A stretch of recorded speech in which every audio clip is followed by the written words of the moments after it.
question. It is the thing. Fucking do it. Okay, what we're gonna do first is go over these questions, and then I'm gonna start the lecture.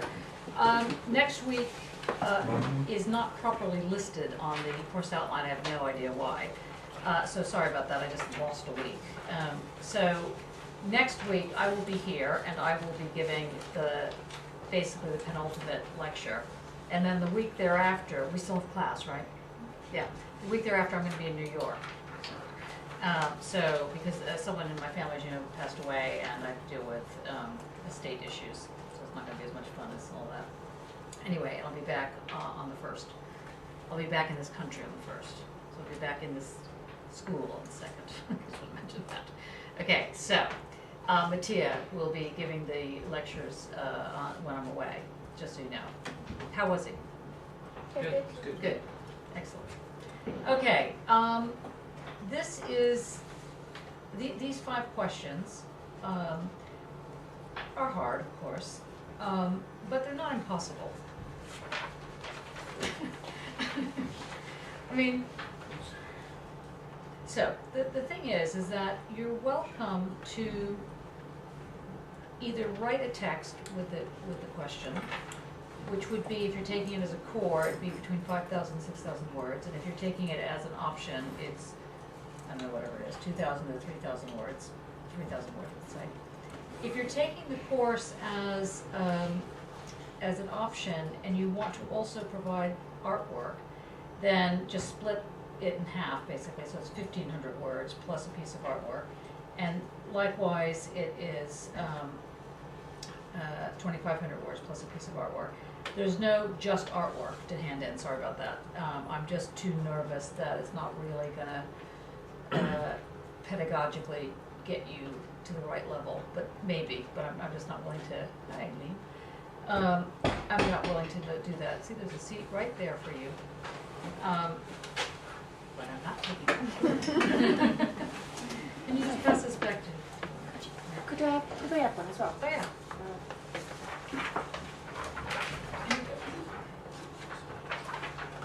Okay. Right. So you're welcome to do a piece of artwork and otherwise. Be clear, though, that the artwork is not to be an example of what you're talking about. It is to say the same thing as to what you're talking about in your writing. And the writing is not meant to be an explanation of the piece of work.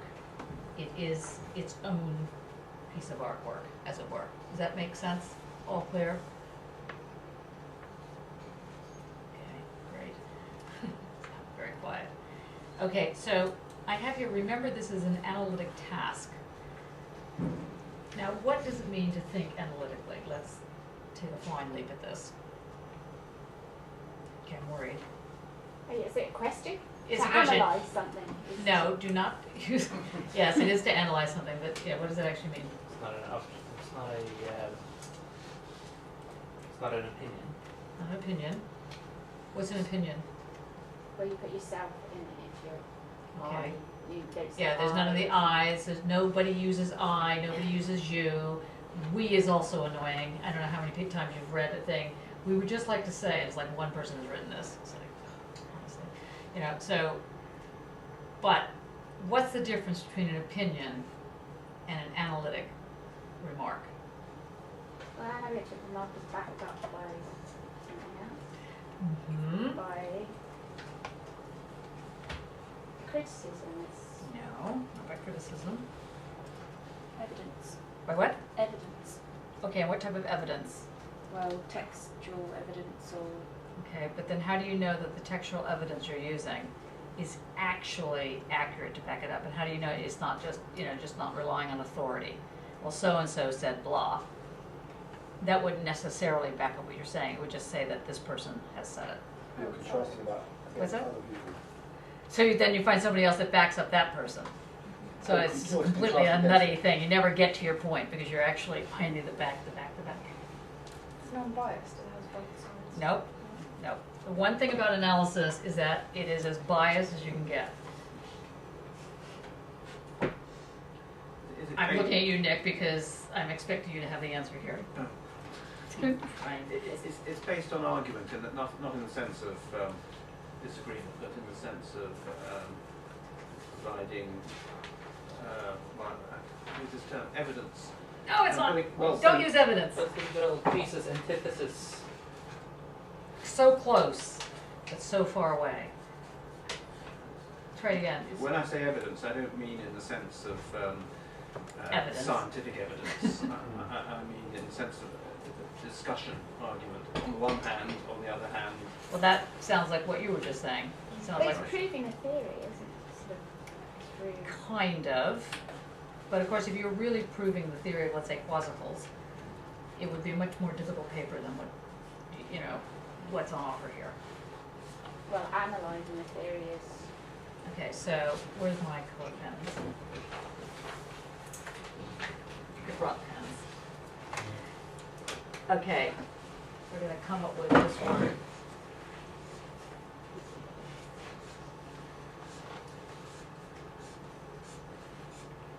Okay, that's, with that thing, you know that you're starting off with an argument because you bring forward a or an. Hypothesis. Very good. Via zoning. Hi, uh-oh. Thank God I told her right. Hypothesis. What's a hypothesis? What's hypothesis? What does that mean? And now I'm freezing. Is everybody freezing now? No. No. Damn. Okay. What does that mean to have a hypothesis? Something that's less than certain. What's that? Something that's less than certain, but it's actually the thing you want to make certain. So you've got to argue towards. Close. Wrong. It's something you test. It's an abstract. Close, but still not quite right. It's an abstract. Wrong. Well, the hypothesis is an idea. It's a hypo. It's a hypo. It's Right. basic. And it's like, finally, it's an allergic reaction. Is that what it is to the thesis? No. It's a supposition, isn't it? It's proving that this thesis is. And what happens when you have a supposition? What do you do with the supposition? Argue the case. Yeah. Okay, I'm giving up. I'm going to tell you the answer because we have to get beyond this part of the thing. What you do here, can you cast for those people who came in late? Can you just- What you do, you know you have a working hypothesis as opposed to just some sort of statement. Like the hat is green, and then you're going to go off and talk about it. No, that is not a hypothesis. A hypothesis has cooked within it a path. It has somehow an ability for you to get a sense of a direction. That's how you know you have a hypothesis. That's the first thing. And a hypothesis is like the first step to an analytic X. Then you can go into the testing. But you can't know about the testing because you could test anything. And so what would you be testing really at the end of the day? So you have to like figure out what your hypothesis is. Now lucky for you, these questions basically have embedded in them a hypothesis. So what you have to do is kind of figure out the hypothesis. And because you guys are smarties, sorry, that's why this is harder than normal. And it is a little bit harder than normal. But, I have down here in very tiny type, if you have any problems, if you could just ask Andre. You can just ask me, it'll be fine. Of course, you can never get a hold of me. Of course, I've lost my phone, which is very helpful. I tell you, it's almost liberating, almost. Okay, let's look at these and see what and how you can go about them. The deadline is the 22nd of April. Now, I haven't yet said anything to Henry, but I was hoping that he'd let me give you guys an extra week, because I meant to give you guys this essay question last week, but I think he will say no. So at the moment, it's still 22nd of February. It's just like, I was just invited to keynote somewhere, but it's one of these kind of letters that you get because somebody else has dropped out, so they thought about you at the last moment, and it was dated 11th of March, so it was like yesterday. Yeah, it was yesterday? Or today? Today. So, okay, so I get the thing 2 days ago. It's dated the 11th of March.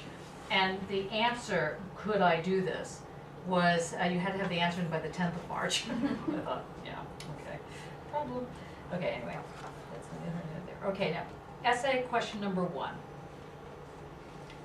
What is A equals A? I almost didn't put this in, but I thought we've gone over this so many times. In order to answer fully, please discuss in terms of Parmenides, Heidegger, and Lippard, especially emphasizing the equal sign and its relation to the different forms of difference. Okay, now this essay, this one, we've done many times. All you have to do is like re-listen to the podcast, you know, have them going through the room, when you take a bath, have them, you know, lay on your pillow and listen, and you'll know really how to answer this thing. Why is this so important for contemporary art? We haven't really quite discussed it as clearly, so that's kind of your way to filter that. Bonus question, in what way or ways does this have to do with Nietzsche's Ecce Homo? Now, I'm going to go run through these and then I'm just going to come back and ask you how you would answer these things. Question 2, can a machine think? Now, obviously this is in reference to Turing and what we're going to do today and what we're going to do next week and what we're going to do last week. Can machines think, or can a machine think? Please use the analytic premise set out in Turing's essay of the same name. Actually, you know it's not the same name, but I couldn't remember the name. So, but it's whatever it is. I forgot what his name is. It's about intelligent machines and something or other, whatever it's called. Anyway, that one. Premise is set out in Turing's essay on intelligent machines and link it to Deleuze and Guattari's Body Without Organs. So that gets a little complex. And in fact, in this, there will be a discussion between rhizomatic and complexity theory, which you're welcome to try and get in there.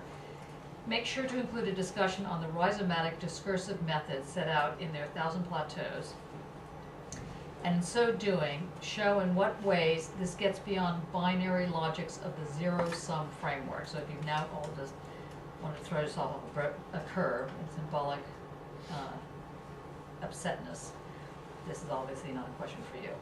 Bonus, link your argument to Mandelbrot's work on morphogenesis as a form of change or on Gödel's notion of undecidability.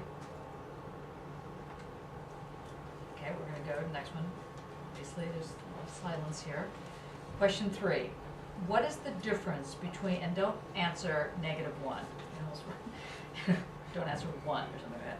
What is the difference between 0 and 1 when taken out of simple mathematics and recapped instead in terms of a libidinal band expressing sexual resonance and erotic curiosity? Hint. Bring in the great ephemeral skin and the concentratory 0. Bonus. Discuss this difference in terms of A, the Chinese B, and B, I was thinking of the Chinese A, anyway, and B, the new aesthetic called blood poetics. 4. Lippard speaks of intensities, and with it the tensor band. Barad, Karen Barad, speaks of quanta, entanglement, and incompleteness. Explore what these different approaches mean for material reality, space-time, dimension. Bonus. In what way does the quanta change the rules of the game? Question 4. In his seminal book, this is the hardest one, and so only go to this if you're actually not going to be marked on this question. Just kidding. No, it's a tough one, but you can rise to the occasion. In his seminal book, Discourse Figure, Lippard develops a specific argument around the role of a surface and the question of thickness in relation to the senses, to image, and the figural and art.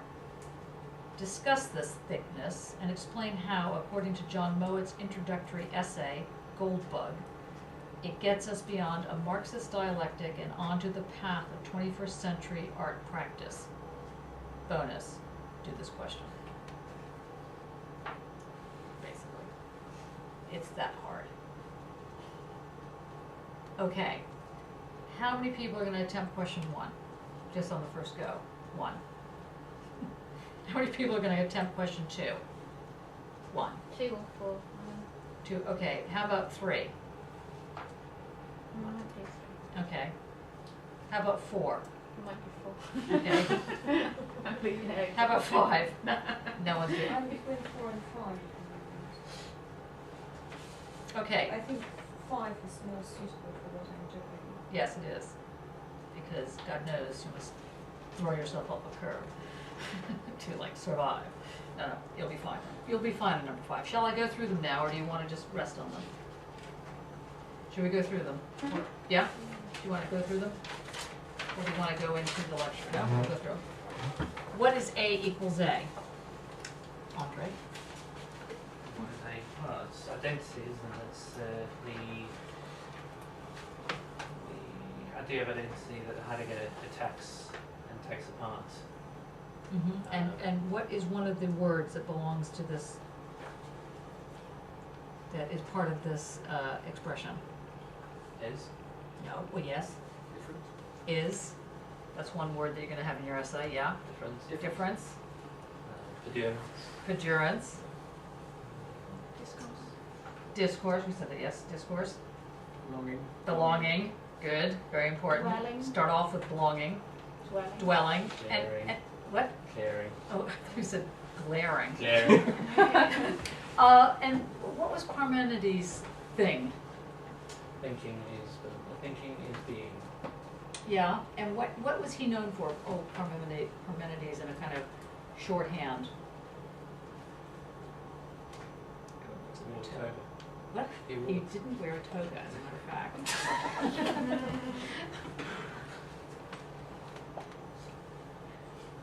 Go back and read your Parmenides. Starts with an S, and it's not sex, okay? So it starts with an S, ends with an H. Has 1, 2, 3, 4, 5 letters in between.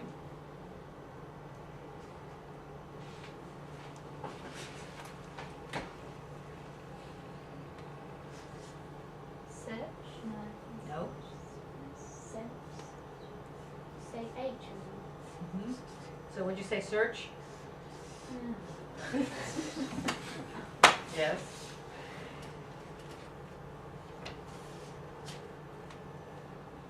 E.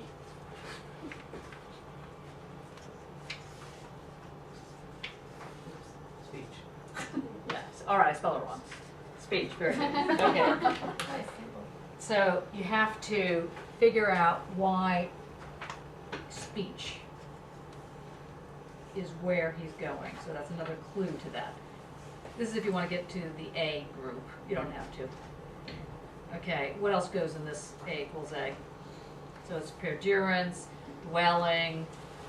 Well, you know what essay you're going to be looking at, right? Which is, what essay is the underbelly of this?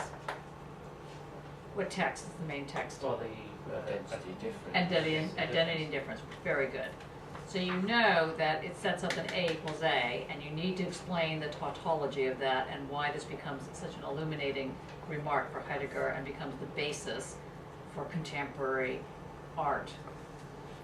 What is this belonging? What happens to that equal sign? Holds a big B being, a small b being, together and apart. Try not to sound so bored. It's the attraction repulsion. It's the revealing, concealing, yeah, you know, all that kind of. Yeah. Yeah. Okay. All right. Okay, and why is it important for contemporary art? Liam, you want to make a guess at that?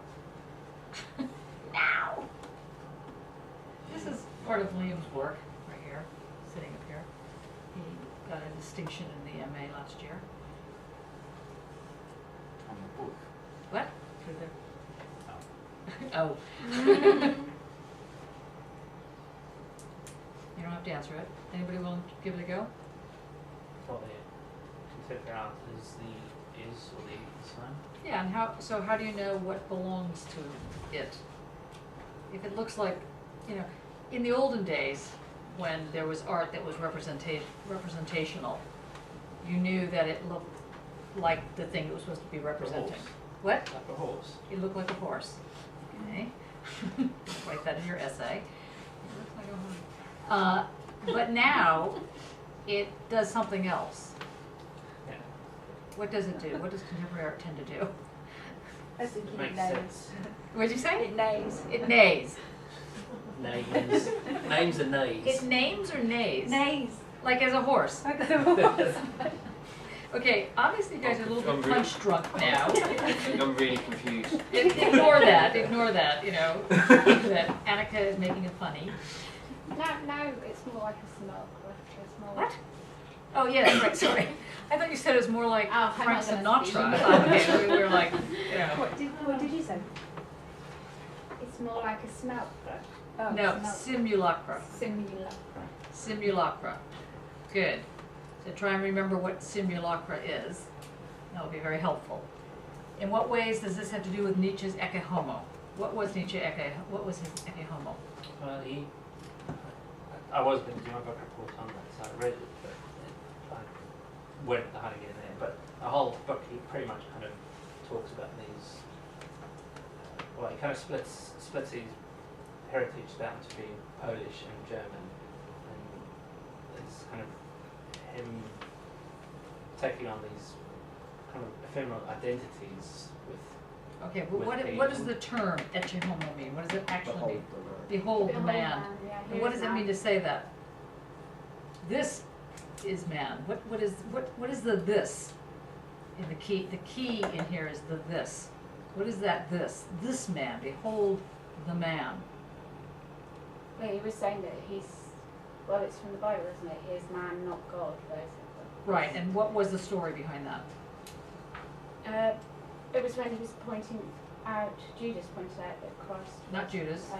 Herod pointed out that. Not Herod. Pilate. Pontius Pilate. Okay, sorry. Wrong guy. Pontius Okay. Pilate pointed Oh, the out. Bible, whatever. Right. You know that bad guy said that Christ was a man and not God. And why was that basically. important? Because he's saying that he could be tried as a man rather than Because Jesus was running around saying he was God, and this he was was annoying. above the law. And, Yeah. You know, Well, he was the law. Well, he was, yeah. So he said. Okay, and so why would this question about belonging or simulacra have to do with the this as an identity, this man? That's your bonus question, and that's what you must figure out. Okay? And it's not about the fact that it's Polish versus different identities. You don't go in that direction. Okay. Any questions on number one? And once you get stuck into this, we can always revisit this next week or the week thereafter. Okay. Question two. Can a machine think? What do you think? Well, he's not Yeah. Turing saying that first you have to understand what he's thinking. Yeah, what does it mean to think? Yeah, I think Turing just says it's a redundant question anyway. Of course a machine can think. Oh, right. Yes. That's what he says, isn't it? Mark comes to life. Sorry. Back down again, a little verse up, buddy. Okay, yeah. All right. Okay, no, that's good, that's good. Yeah. Yeah, that there's an element of undecidability and unpredictability in machines. That's the interesting part. Okay, so then the thing before that is thinking requires some form of undecidability. Mm. And why is that the case? Why does thinking require an undecidability as opposed to ability to be decidable? Normally, when one thinks about thinking, one thinks that there's going to be too many thinkings in the sentence, but it is assumed or it could be noted that the word thinking implies that you come to a decision, that you have the analysis is the logic that brings, A leads you to B and B leads you to C and C leads you to D and boom, that's your answer and that's why you're thinking, as opposed to just sort of leaping through the flowers and smelling things and lying down, and that doesn't count as thinking. So why does thinking require undecidability? So that's the first part of that thing to think about if you can start off that way. Okay, what does Heidegger say about thinking? I don't know.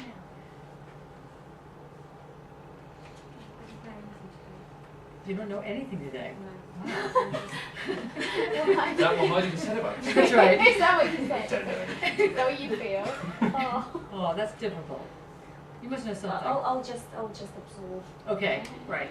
What does thinking mean for Heidegger? Yeah. Well, he says don't get stuck on each individual step, Right. but sort of keep the flow going, so to speak. And it's important that you get there, even if you sort of miss a few steps. So the process is actually part of this thinking thing. Well, Turing says that most thinking is searching. Is that Yeah, related? forget about Turing for the moment. Let's go back to Heidegger. What does Heidegger say about thinking? That there's a sequentiality, that there's one thing leads. No, Heidegger would, not only does he not say that, he would be vociferously against saying that. Okay. But thinking is the process. There is no.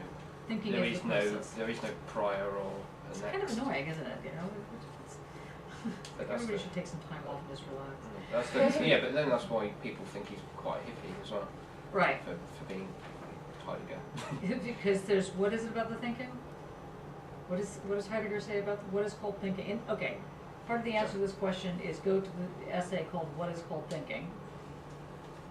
And what is called thinking, the one thing thinking is not, so follow the double negatives here, the one thing that thinking is not doing, according to Heidegger, is it's not making a pronouncement on what is. Thinking is another form of belonging. Identity thinking is what most people confuse with thinking. So thinking for Heidegger is this move to get this belonging and this separation going as the process is going. So think about somebody spinning plates, I don't know, lots of plates, and walking at the same time. You're doing a couple things at the same time. So the first thing, so once you think about that, thinking in that way, that thinking is this process of making things stick together and at the same time bring apart. Let's circle back to Turing now. Let's say it is about searching, but in what way, in order to answer this question, you have to make a decision, you have to make a clarity between programming and algorithm and recursive algorithm. So I'm going to talk about this today, so if you don't know it, don't have a nervous breakdown. So the program, what is people pretty much know what programming is, right? What is programming? Yasmin, what is programming? What does it mean to program something? To set something up Yeah, and so, yeah, that's right. And so you say, if this, then what happens? Go to X, right? And if not this, then what happens? Go to where? Y. Programming basically says, if it's going in this direction, go there. If it's not, go there. So if yes, go here. If no, go there. And programming has to do with the speed in which those yes, no, alt decisions can be made. Hence the zillion cards for those of us who had to do that form of programming in the old days computing. Where's your picture of your computers? In the 50s, yeah, these huge machines. Okay, so if yes, go this way. If no, go that way. So that's not what thinking is, right? Thinking is not programming. Thinking, something else is going on in thinking. So the question becomes, there's something else that's going on in thinking. Because you don't go to, when you're thinking about something, let's say for a moment, let's all think about our lovers. Okay, or someone else's lover. Okay, we don't have one to hand. Think about that. Just think about it. Now, can a machine do that? No. Yes. The machine is doing that. My thinking machine. Wave mark. Okay. No, a machine can't do that. And that Turing uses that example over and over. Like a woman could pretend to be a man, A, B thing. You know, if you send all these questions to A, who's a woman, B, who's a man, and they can pretend that they're not the person they're meant to be. But a machine can't pretend. It can only answer a series of questions can be with the programmed logic that no, it can't. It can't be logic. It cannot be programmed to pretend, because that presupposes that it thinks in a way that we do. I think you could. I mean, if you can teach a machine to learn from experience, then you can teach it to pretend, surely. It But can't again, be it's taught just a set to of love, though, instructions. can it? It can't be taught to have emotions. Emotions, I don't know. So have you not seen Battlestar Well, Galactica? yeah. I mean, Hello? I know this is. Well, define what love is for me, and then we'll get into the question of if I can teach it to a machine. Let alone human beings. Yeah, let alone a human being. What Yeah. about that machine If that I teaches can itself to learn draw? how to love What about the something machine that or teaches itself to someone. draw? Harold Cummings. Yeah, and what about that Yes. machine? It learns from it, so it analyzes something and then it kind of draws it and it learns from that drawing and gets better and better and better as it goes on. So it started off with basic geometric forms and then worked up to 3D and then worked up to colour and perspective. well, that's a sequence. It's been But programmed it's to taught do. itself it. He gave it one kind of input and then the machine learned from that. And it's an actual thing. It has its own exhibitions. It's not hard. It has to be made. It's Quite thing. interesting. If you can learn it 3D drawing. Of course, it Can doesn't it sleep learn with the itself? curator, so that's a bit of a problem. Yeah. Maybe it has that. Yeah, maybe you learned it 3D drawing, and then you did 4D drawing, and everyone was just like, what's that? Disappeared forever. I did. So the answer is machines can think or can't think. Oh, well, they can think up to a point. There's a sort of Yeah, I mean, if you go into Deleuze and Guattari, I think you definitely can think. Machines definitely can think. Why if you go, why? Because, I mean, you've got all of these machines that are constantly interacting with each other, and they have to be. There is this form of thinking is rather than that, it's a flow. Thinking is a flow there that links between these machines. Well, this is a tough question. This may be the hardest question then perhaps. You don't think it's a tough question? Well, I just Eh, like piece that. of I cake. just Walk, no, I walk like. at the park. No, I like that question. I'd like that question. So we haven't gotten past the first sentence of it, but all right. Please use the analytic premises set out in Turing's essay. So, okay, you start off with the A is a man and B is a woman, and can they shift around?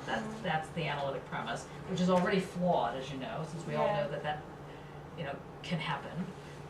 Okay, and then you link it to Guattari and Deleuze's body without organs. What is the body without organs? Zero. Analytically, what is it? That's the description. And where does Zero. and did you say what did you just call you? I said, what did you just call it? Oh, call it. Or me, yeah. You call me zero. So what Living way. what is which section of Deleuze and Guattari is that argument developed of body without organs? Where is that in the book? Which book? Good. And What do you mean? What chapter? So I've got the wrong book. well, it's also in that book. It is in, and it's right at the start actually. It's in Desiring Yes. Machines. Yeah. Yes. It's Desiring Machine. See, we're not reading that one, but yeah. And what is this body without organs? What does it mean to have a body without having organs? How insane is that? It's about going beyond interpretation. Good. Like you're water in two bodies. Mm. Can you explain some of that?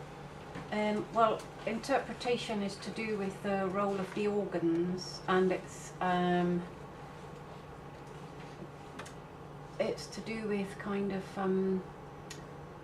being confined within orders and hierarchies, whereas accessing openings into the body without organs, he talks about lines of flight, Yes, which good. are sort of openings into, it's fluidity, the body without organs, whereas Good. the organ, if you live within the realm of the organs, it's not fluid, it's kind of stasis and stuckness and interpreted, whereas accessing the body without organs is the plateau of fluidity. Good. And do you know where he says that? I don't know, is it chapter 10 or something? That's a very good guess. There are at least 30 chapters or something. What can you think of what was the It's chapter about? it's to do with it comes from a quote from Antonin Artaud, Good. which was a radio play, Mm-hmm. and it's the title. I think it's got the year. Is it 1947 or something? You're close. You're getting Um, warm. and- Anybody help out, Tamsin? Nobody's gonna look it up on your little thing. See, here's the difference I in know the this American play. scenario. Everybody's sitting there like going on Google and finding it. Yeah, go on. No, I know this play, actually. Yes, I'm trying to think what that's it's good. called. Tamsin. Okay. All right. Let's claw our way through this. So the notion of the rhizome has to do with that sporing bit. And as he speaks about this in the very beginning of the book, and I think there are 7 aspects to the rhizome. Just put that in a footnote. You don't need to put that in your essay. You know that there's 7 aspects. It spores, it does decollage, so on. So you need to think about how it literally is set up so that it creates a method. Now, the word method here is important. And what do you understand by method? What does the word method bring to mind? If I say there's a rhizomatic method, what do you think I'm really saying? It's a multiple method. It- Multiply connected. Close. It's close. It's okay. Method means a path, so it's very similar to a hypothesis. The difference is that the method literally allows you to make certain assumptions because there is a path that you're following. So, for example, teleology is a specific kind of method. The method is, you know that the goal is going to actually give you the impetus or the ground around which you can then continue. So if your goal is to become an oak tree, then you know that what you need to do is figure out how to water the seed, how to deal with light, how to, control the temperature and so on. And that's good. That is your method. Your method is understanding the oak tree that is going to come, so that the unfolding to the oak tree is a method. That's called a teleological method.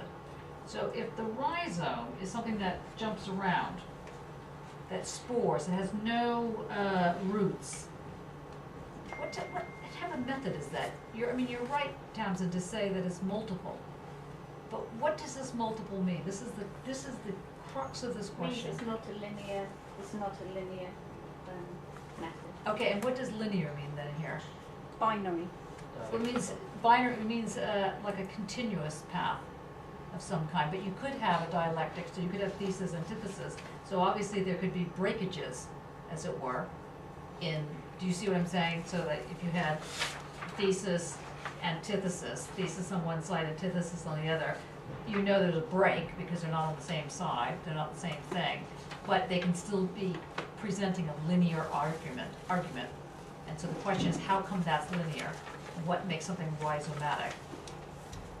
And the key here, you need to really step up the game here. The key is to understand that rhizomatic, the elements, the spores of the rhizomatic are not the same type of elements as thesis, antithesis, as whole pieces that are just a lot of pieces going in various directions. That is not rhizomatic. Rhizomatic means that there are these slices that go off. And that's one of the reasons they don't take fruit. They're a slice. Are you following that, or is this making absolutely no sense? Say something. Yeah, it's like fragments and fractals, isn't it? Okay, yeah. Okay, so that is what's going to come into this. And difference. Yes. So, can you think of the various numbers we looked at, can you think of a number that might be very particularly rhizomatic? 0. Good. How'd you get there? Because we talked about 0 being kind of undefined. The refrain is the numbers. The 1. The 1 and the Segments. moments. The segments, right?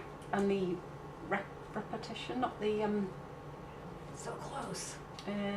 reiteration. Good. So And you the have ze- 0 and 1. that's going to be the method, the rhizomatic method.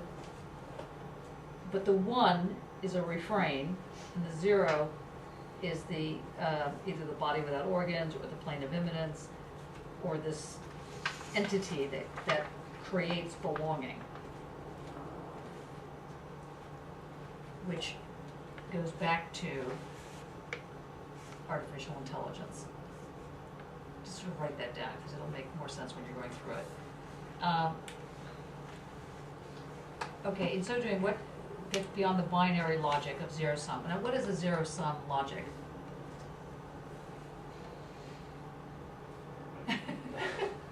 That's okay.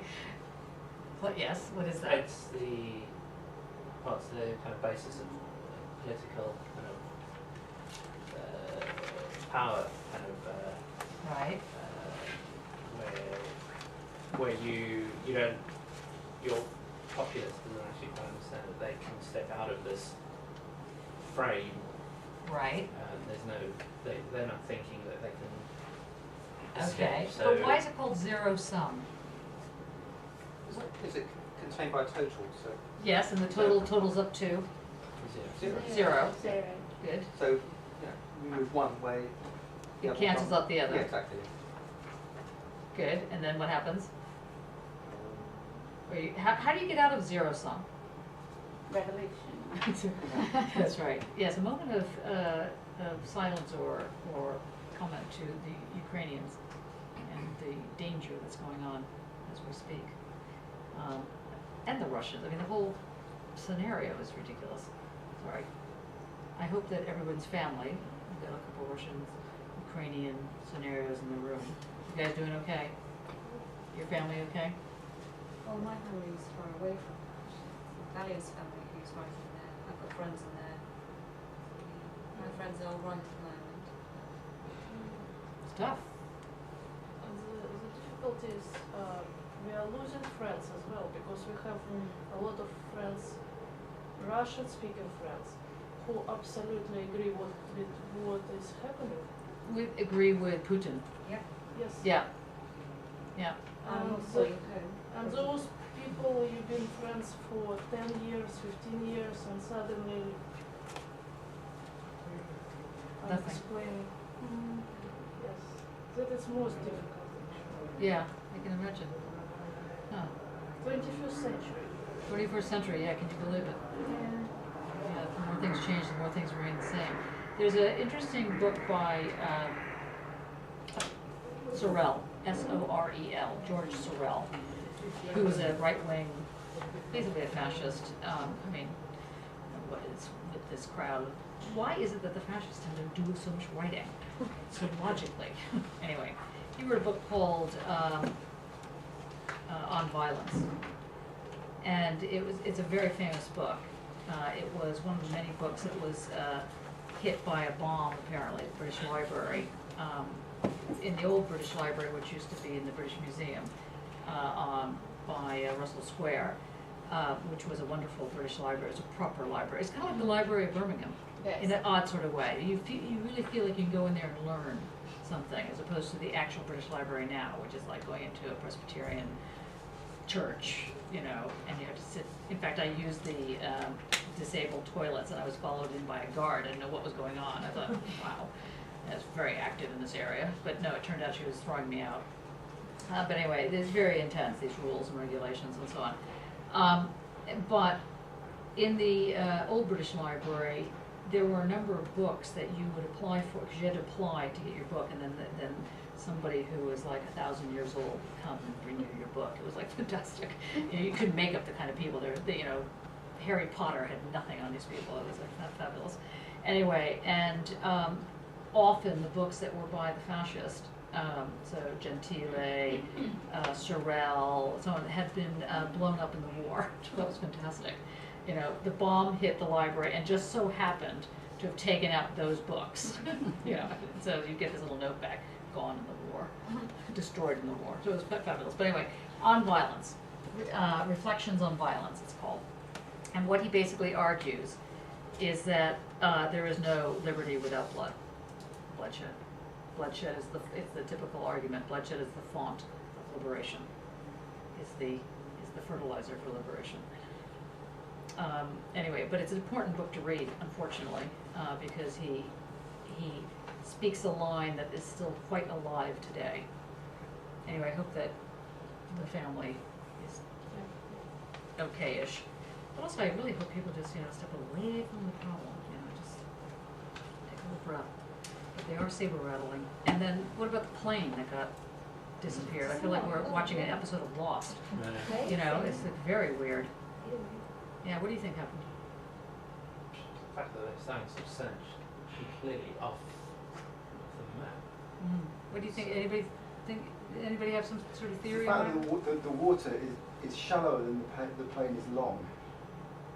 So the water is only about 16 meters deep, whereas the Air France plane that was lost a few years ago Was in the ocean. It was like Yeah. miles and miles deep, and they found bits of wreckage. And do you know how they found it? By dragging and sonaring. The black box, wasn't it? No, but do you know how they actually did the dragging? And they built Oh, models. but they so had a computer computer thing that models. they sent there. And these computers, they let go, and they ran on the bottom of the Yeah. ocean.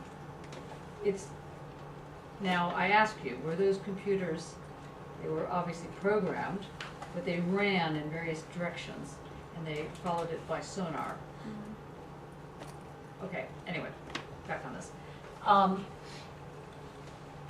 So a zero sum comes from, it's a political term, but it comes out of a Newtonian physics, which argues that two objects cannot occupy the same space at the same time.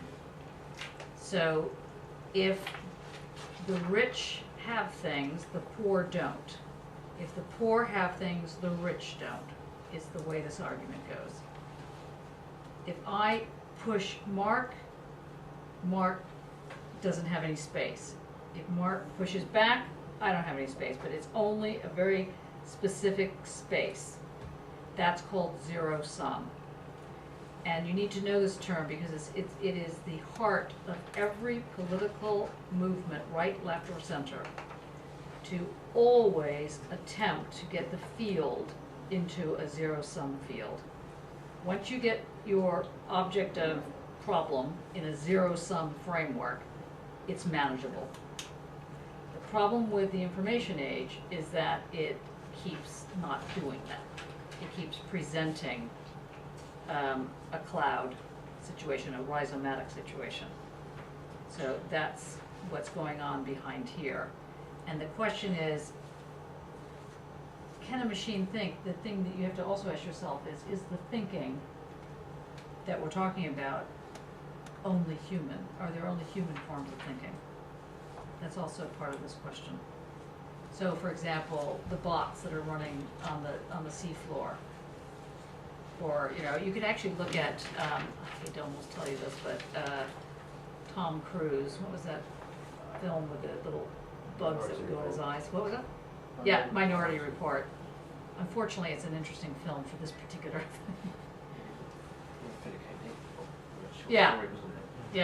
Yeah.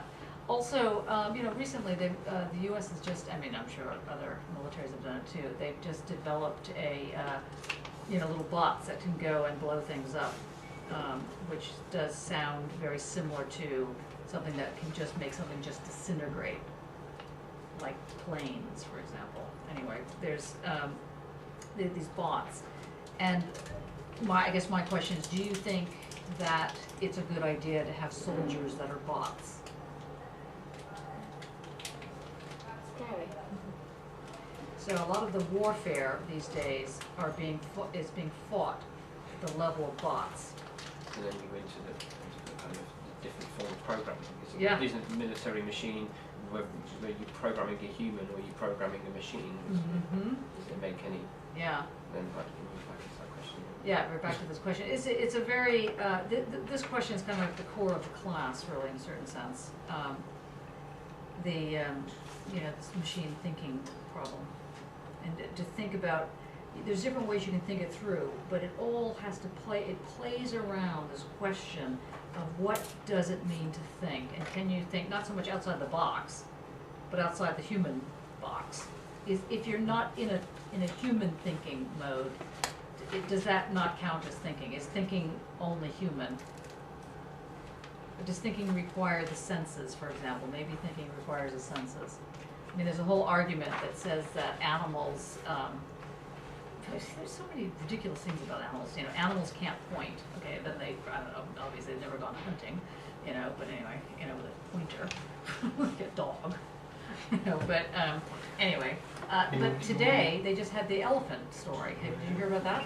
Elephants can tell different languages, not just amongst different people, but literally, they had different tribal languages, and certain languages, I don't know if they actually knew what was being said, you know, but they interpreted it as a sign of danger and would attack accordingly. I've seen that elephant painting, because I keep seeing that. Elephant painting? Elephant painting, and I keep call bullshit on it to people show me it on YouTube. My friend will always show it to people. And look at this, and I'm like, because it looks like it zooms in to the trunk, and then I'm like, oh yeah, and then on the edit, you get a guy that comes in with a trunk for a hand, but I'm not sure if it's an elephant painting. Because that doesn't zoom in. There is a video. So is it actually one way the elephant actually paints a picture of an elephant? It's pretty impressive. It's like holding a balloon or something. Yeah. It's impressive. Well, if you can work that into your essay, that'll be the bonus point. Okay. Bonus for elephant. That's right. So the bonus here is linking this to Mandelbrot's work on morphogenesis. Because morphogenesis, now you won't be able in any way, so don't like beat yourself up about this, but there's no way, given the level of the course that we've done so far, that you're going to understand the sort of mathematics or the whatever the principles behind morphogenesis. But what might be useful for you is that morphogenesis is very different than metamorphosis. Metamorphosis, you know what metamorphosis is, right? Metamorphosis means Changing from one state. from one state to another. So if I said alchemy changes from one state to another. Now, why is that not metamorphosis? It's chemical, isn't it? Well, it's doing something else. What is alchemy actually doing? Something magical. It's something beyond rational movement from one state to another. Sort of. Could be quite rational. I don't know if it is beyond the rational, is it? I mean, alchemy can be like metals changing from Yes. one state to another. So the question, but you wouldn't say that gold is metamorphosizing, right? Or you wouldn't say my eggs, I'm making scrambled eggs, and they've now metamorphosized. Well, in my case, I probably have metamorphosized, but anyway. Although I'm very good at scrambled eggs, I just want to mention that. There's a few things I can cook well. Scrambled eggs is one of them. Yes, diversion. Okay, now, there's morphogenesis though, and what morphogenesis means is we're going to get into this today if we get to it today. It means the way in which, there's a very famous equation which we'll get into, which is Z goes to Z squared plus C. It looks like this. There's that one. What's that? That one. It's that one, no one. We don't have any paper left. Big go. Okay, so it is Z, and then these funny kind of arrows. They're like half arrows. They're very hard to find, but you can go to the mathematical equation thing, you can find it. Z goes to Z squared plus C. Now, what do you think that's saying? Nothing. Okay, what it's saying is this set of variables taken together then produces this platform. It's feedback. It's a feedback That's loop. that It's little arrow thing. Yeah. It's feedback. yeah, Feedback. it's the basis of morphogenic thinking. But that's And then this gets sort of bigger and fatter and thicker, and it then creates this. And so it's the way the feedback loop works is it keeps enlarging itself, but it does so by speed. C is always velocity. that's the Mandelbrot's equation. Yes, that's Mandelbrot's equation. Now, I just point that out because you're gonna have a proper lecture on it, so, but just to give you a run-up, that this particular question, if you want to get into the Mandelbrot side, you're gonna be bringing in recursive or feedback loops. Anybody working in music has a sense of feedback. I mean, really, have you never gotten on a microphone and you go, You know, right? What is that when it does that? Feedback. It's feedback. And what does it mean to say feedback?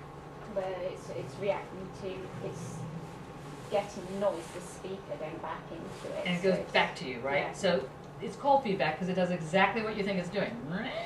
It comes back to you, right? And that's annoying, right? It's an annoying moment. Now this feedback thing, a lot of art deals with feedback. In fact, glitch art. Who's working on glitch? Somebody's working on glitch. Nobody's working on glitch. Okay, somebody was working on glitch. There's a feedback environment to it. Okay, the other side, Glitch music. huh? Glitch music. Glitch music, yeah, a lot of that. It's just interference sounds. Yeah. Well, yes, that's one way of looking at it. You know, but yes, you're right. Or there's Gödel's notion of undecidability. How many people have actually taken a look at Gödel on this? Okay, you've tried. Okay. Everybody's sad. Nobody understands this part of the class. Awful. Okay, Gödel, and again, this is all preempting because this is the next 3 weeks of discussion. But Gödel, like a girdle, okay, G umlaut over the O, D-E-L, Kurt Gödel, K-U-R-T, realized, and then he proved it, you know, sort of mathematically, that in any system, whether it was a complex system or a simple system, but most importantly a simple system, there was always room for maneuver. There was always what he calls a level of undecidability in it. So even something as like airtight as 1 + 1 = 2 still has a moment of undecidability in it. So even in simple arithmetic. Now, that might sound like, you know, like, wow, another one of these horrible statements that sounds really profound, but just, you know, 1 + 1 = 2, there's a moment of undecidability, great. What is being said here is that change is not based on probability per se or only, it's based on uncertainty. And that's a very different move when you think it's not based on the probability of something happening, it's based on the undecidability of its being, as it were. That's a different move that gives you a whole different analytic thing. Now, that's a tough bonus. So if you just get the question done, that'll be enough of the bonus too. But if you want to really push it, that's the pushing part will get you into a PhD kind of level. Question 3. What is the difference between 0 and 1 when taken out of simple mathematics and recapped instead in terms of the libidinal band expressing sexual resonance and erotic curiosity? So, when you look at a sentence like that and you think, oh my gosh, there's clause within clause within clause. Okay, what you need to do is pick a part of that sentence that you like. Anything in there that you like a word or two that you like? Pick 2 words in there that you think is like interesting. Sexual resonance. Excellent, very good. Okay, so you're going to start your essay on this question of sexual resonance. What does it mean to have a sexual resonance? What is resonance? It's feedback, isn't it? Yeah. Something resonates. It's a vibration or a Attunement. Attunement, excellent. So if it's a sexual vibration, what is that about? Why worry about that? Why even talk about it? What does that have to do with us? What does that do with art? It's the attraction to art. It's The pull. the sensuality. And why is that? Why is that important? The thing that makes you want to look at it? I think the attraction. So, okay, part of the question then is, let's say you, or let's not you, but let's say a person is they've just made their work. Remember when we did the Freud work, the discussions on Freud? And what is the first gift a child gives, you know, his or her parent? Shit. And what is it that you guys do as artists? Give shit.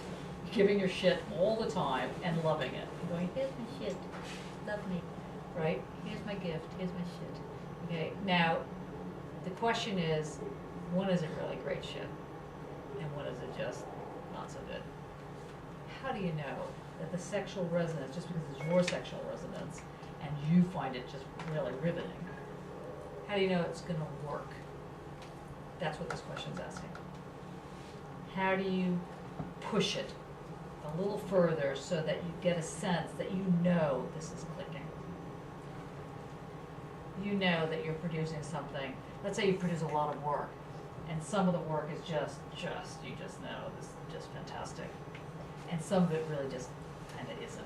So you try and sell it all at the same show because you got the good pieces, and somebody will go, well, I guess I'll get this one because I think we're well known or something like this. You know, they'll get that little piece.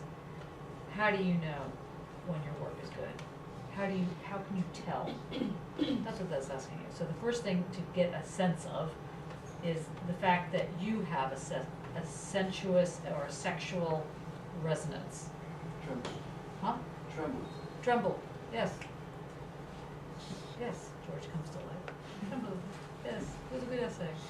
Yes. Okay, so the tremble, and how does that actually begin to operate in the situation where we start talking about it in terms of 0 and 1? Because if you can talk about a tremble, you can talk about the sexual and the sensuous and the erotic in terms of 0 and 1, you got a thinking machine. Sorry. If you can talk in those terms, if that 0 operates it totally different, doesn't operate as no and 1 as yes, but operates as something else, the tremble, let's say, then you get a different animal going on. So that's, yeah, okay. So, and that's why we open the book with Lippard, the Libidinal Economy book, where, you know, we did that piece where he's talking about, you know, this very, that Tamsin read so well, the you know, cutting open the body and splaying out each piece and laying out the things, this kind of almost like dry, sadistic, practically, level of just detachment, and yet at the same time, it was still quite erotic. How does that work? Why is that? Why is there a pull? Maybe it's not a pull. Maybe some people didn't feel it was a pull. So there's that question. Okay. What does it mean to have curiosity? What does it mean to be curious? To want to know, to... Yeah, and ask why do you want to questions. know?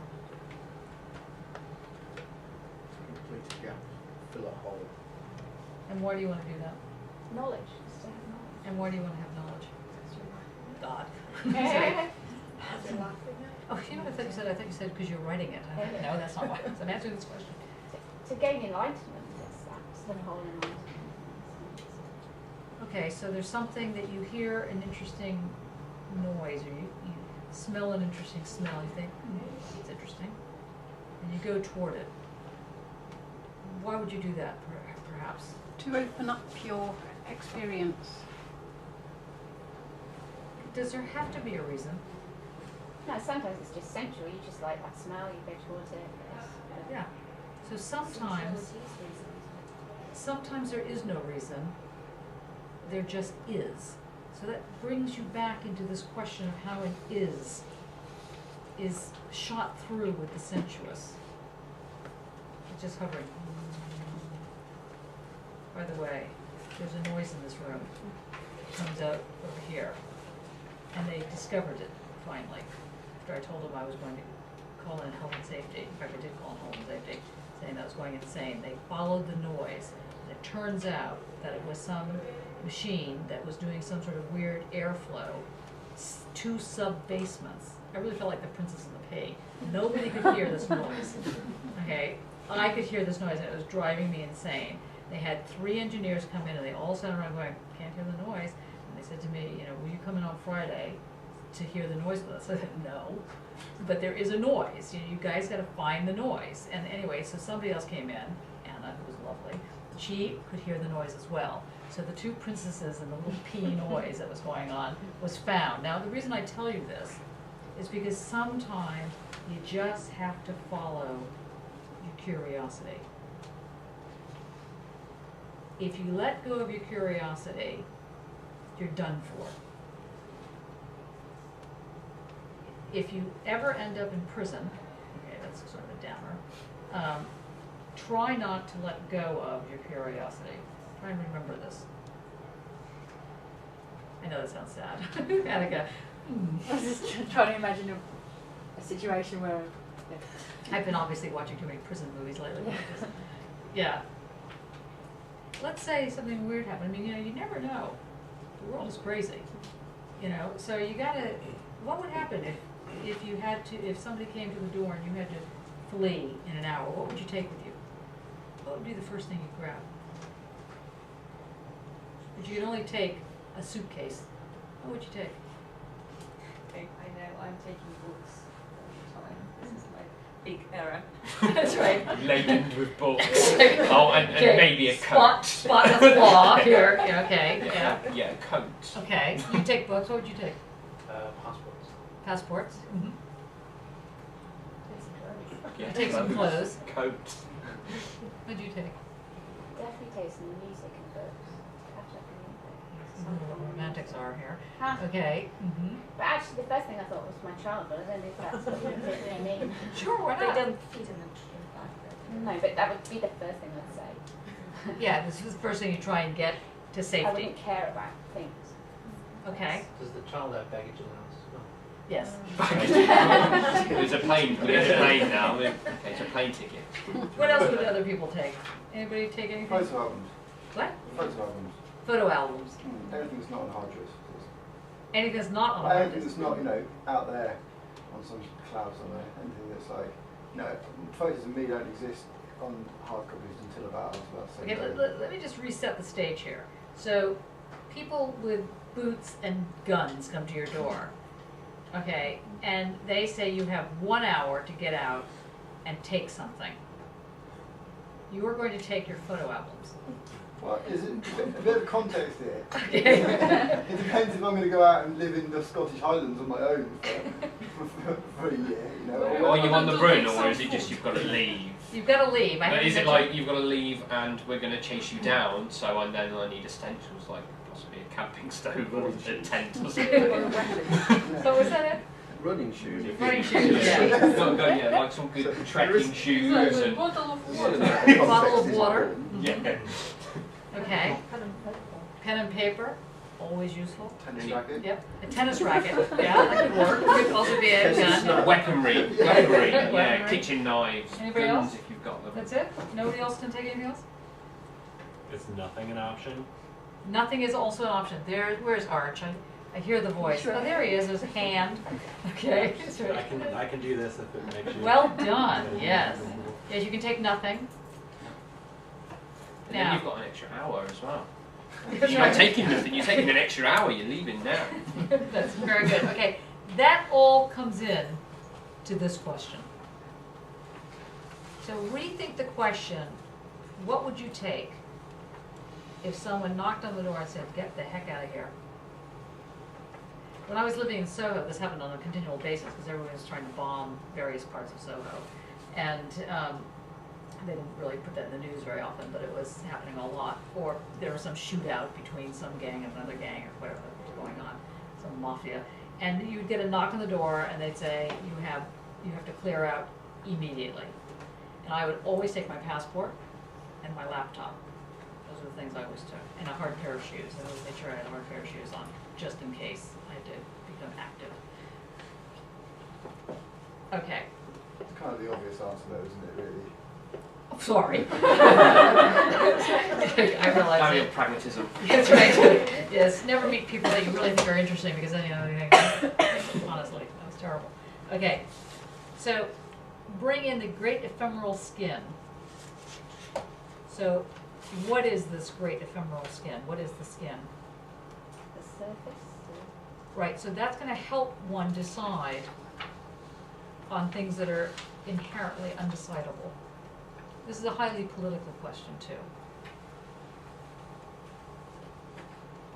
And what is the Chinese bee? Good, it's the thing that you threw. All right, I think no one's doing this question somehow, I get that feeling. Which one was that? I cut through The bee? I thought you were doing that. I was doing that. Oh, right. What is that? That's the bee. The bee. It's so difficult. It's so difficult being me. I know, I've been me my whole life. I know how difficult it is, okay. Pretend this is half the width. Okay, so I'm going to do it slightly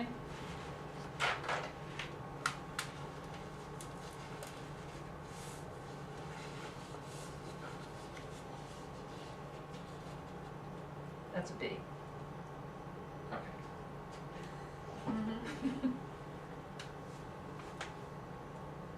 What else does that look like? 0. A 0. Does no one remember the discussion on the Chinese B? Wait, that was in the PhD. Oh, was it? Yeah. Oh, sorry. 'Cause Okay. I remember I I remember about Jakob a kaleidoscope thing. No. Between that, I was like, Okay. Well, no, since I you remember were Jakob saying that it's there's space in between. Slightly. Through it. So the Chinese B, or the thing called the B, B-E, not B-E-E and not the letter B, but the B-E, B, is a meditation tool, or meditation moment. And you can choose to meditate on either the rim, which is the 1, or the thoroughfare part, which would be the 0. But the thing that's weird about the Chinese B is that it's the 1 and 0 at the same time. So that's the first trick. And the second thing is that you can, like I said, you could meditate on, and when you meditate, you empty your mind by, like in this case, staring at the B, at the 0, or the infinite, or at the edge, as it were. Or you can do it at the same time. That's when you get really good at the B. And that's very difficult to do. Try it. Give yourself 1 minute staring through here, emptying your mind by just staring through the center, and 1 minute just looking at this, and then try 1 minute looking at both of them at the same time.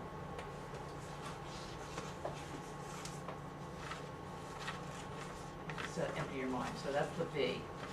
So it's a very old technology of thinking, but it's 1 and 0 at the same time.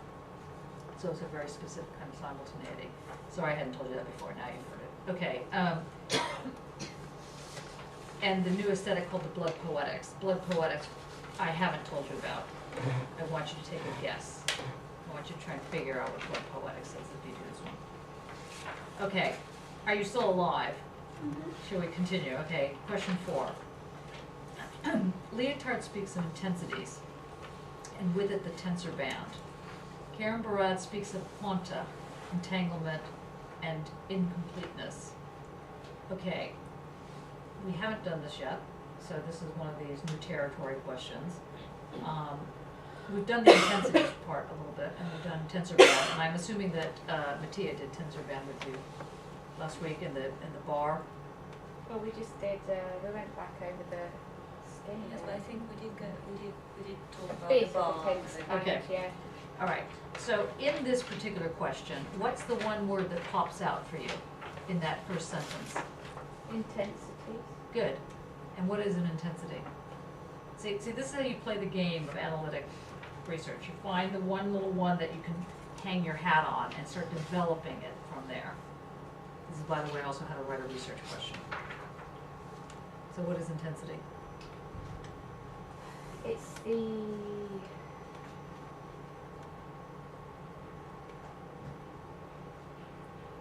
well, it's the moment. It's the most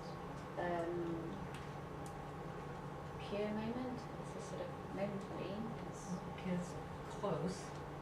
Can anybody explain intensity as a sound? What would an intense sound be? That wasn't. That would be good. Wouldn't that be intense? No, that's too sudden. Intense is more. Sorry, but I think intense has a longevity to it. I'm sorry. You mean it's like a curve? Just continue to do that. That's right. No, it's got a kind of duration. Okay, how long is intensity then?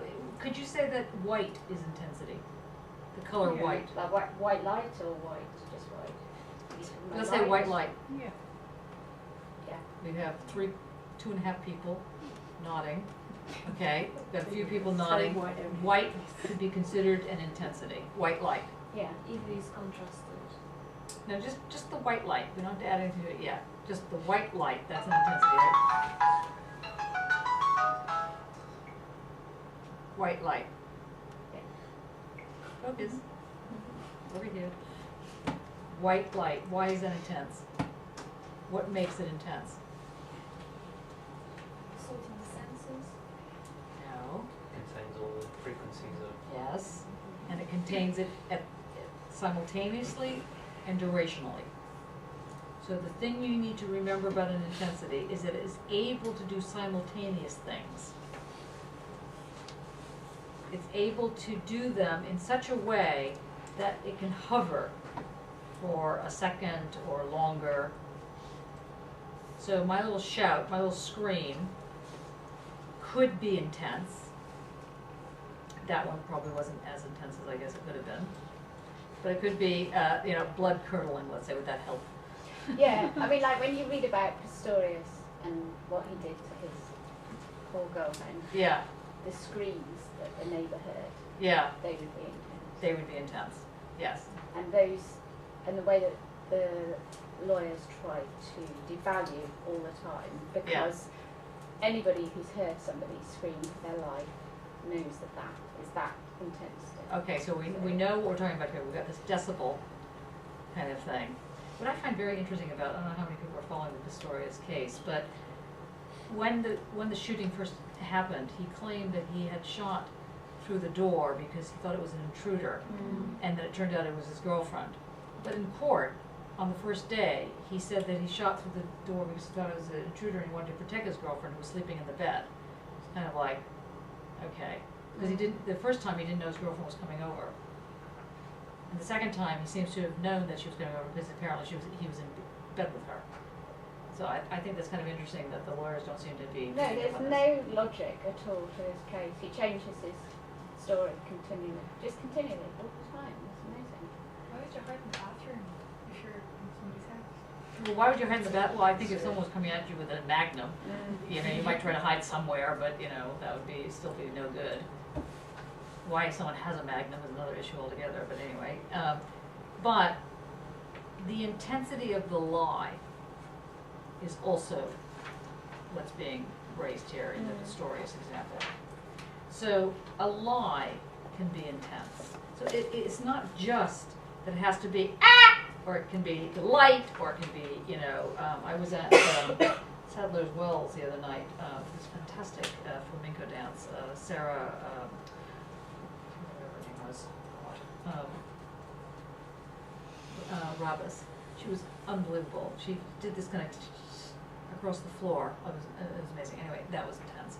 So an emotion can be an intensity. A sexual assault can be an intensity.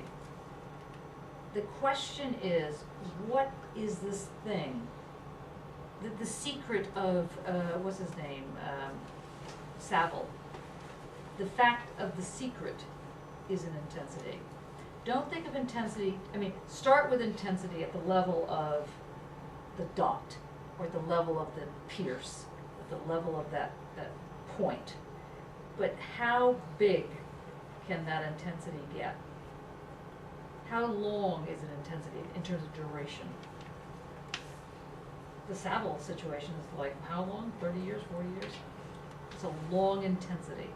So think about, this question's asking you to take this word intensity and really make it work for you. Really get stuck into this word. Because what Lyotard's doing with the word intensity, he's saying, people call it desire, they call it passion. It's not that. That's not what, for Lyotard, is the basis of the aesthetic move. It's the intensity and how one understands how to call it to oneself. This thing, this intensity. Without the intensity, the work's not going to work. It's got to have some sort of coherence, but that coherence is made somehow in the moment of its being there. And that moment of its being there can last a long time. Understood? So you can see how the question of time is getting into this, the question of space is getting into this, space as durational, space as an actual place. For anybody who's had, my poor little cat, one of my cats was run over and killed right outside our house a couple of years ago. It was a terrible situation. In fact, I picked her up because she still was alive at that point, and the vet was about 5 blocks away, and for some reason I thought I was obviously, you know, an athlete, and I ran with her down these huge 5 city blocks about 5 years ago. And it turns out I wasn't as in good a shape as I actually thought I was. So then I ran into the street and hailed it down a car. This poor car stopped. They were completely freaked out because this lunatic with a cat, dying cat in their arms. I opened the back door, jump in with these 2 little kids. I'm saying, drive me to the vet. You know, they thought they were going to be killed. You know, it was just like a total. The woman started yelling at the husband, "How come you stopped?" And he was like, "I was going to run her over." You know, anyway, you know, and the little girls in the back are looking at this cat who's like hanging out. And we get to the vet. The vet wasn't there. The doctor wasn't there. You know, it was just a disaster, and she dies on the table. Okay, so it was really bad. It was just terrible, and it was just a terrible thing. And every time I go back to that spot, in fact, every time I go back to that strip, I think about that. And it's very intense for me. It is like, now, that thing, you need it for, I mean, not the suffering side of it, but this, I'm asking you to think about the way in which intensity operates in your life. That's what that question's trying to raise. So don't take it in this really boring, you know, somebody named Lippard talks about intensity, and really think about how does it work? Maybe your intensity has to do with colors. Maybe that's where your intensity comes from. Your version is always this little bit of the mouth. That's where your intensity part comes. You know, what is that intensity in your work that does that to you? That's what you're being asked to do. And he links that, as you should have gotten a sense from me with the last couple of lectures, he links it with this thing that he calls the tensor band. Because the intensity can be stretched. And that stretch, sometimes people in my world just call it stretch time. Stretch time, also if you're a parent, you're always dealing with stretch time, because you're doing like 50 million things at once. You're not just multitasking, but you're tasking within the multitask. So, you know that if you have to do X, Y, and Z, then you can also, in between the X, Y, and Z, you can do, you know, A, B, and C. And then in between that one, you can do something else. And then by the time the 60 minutes is finished, you've done like you've built an entire city, you know, in this little moment. That's the tensor band. The tensor band allows for this very weird sense of time, and it spins. It's always flowing. That's why Lippard's talking about the bar, and the spinning bar. And sometimes the band might, in your world, appear as a Mobius strip. Sometimes it might appear as a band, like a gastric band, let's say. Sometimes it might appear as a segment, and it's spinning like a top. Okay, so it's asking you to think of all the different forms of intensity that you can think of. Is it color? Is it food? Is it assault? Is it laughter? Is it, you know, being a kid and smelling the grass or something? What is it? What are those intensities? Pick 5. And then work on them. See how the tensor bands operate. See what the colors operate. See how it works. And then you'll get, and then you have Karen Barad. Now we're going to do this if we have time tonight, the first little bit of the lecture. But the word entanglement, well, first of all, the word quanta. Just so you have the thing down. Quanta is simply a bundle of light. That's the easiest way to understand quanta. I mean, it both says everything and says nothing. But in case someone's talking to you about quantum physics, they're talking to you, they're asking you to think in terms of light. Stop thinking in terms of territory, ground, dirt. Don't think in terms of light, think in terms of movement, think in terms of speed. That's the quanta. The quanta is always playing with those aspects. Now, and of course, sound has a speed, but light is faster. So in the US anyway, I don't know about here, but in the US they teach you when you're driving, when you're first learning how to drive, that if you pull out and you see someone coming at you, you don't beep your horn, you flash your lights because it's faster. People will see the light faster than they hear the sound. So that was like one of the first driving tips that you get as a 12-year-old.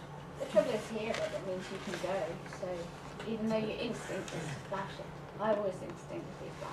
And so and they think you're saying, "Go on, come ahead, smash into me." Okay, well that might be a bad translation move then. Yeah. But if someone's behind you and you're on the highway, I've had people flash their lights at me, and it means get the hell out of the way. You know, I'm coming through. So not always, but just so you know, the question is what goes faster, light or sound? And of course, what happens when you break the sound barrier? Is it possible to break the light barrier? That's a whole new issue, but anyway, let's not go there. We don't have enough time for that at the moment. So quanta is how light bundles. Entanglement is exactly like it sounds. So let's go back to our B, the little Chinese B. Somewhere.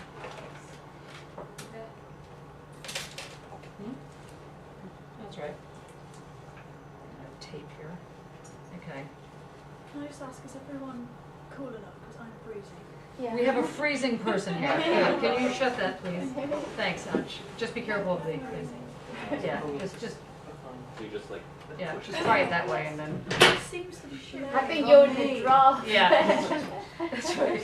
Right, I'm good. Thanks. You're okay. Yeah, I'm Okay, good. Yes, your face was getting more and more intense. I'm thinking, are you listening or is something else going on? No, something else is going on. It's fine. Okay. When I was talking about the bee, and by the way, you might get obsessed with bees.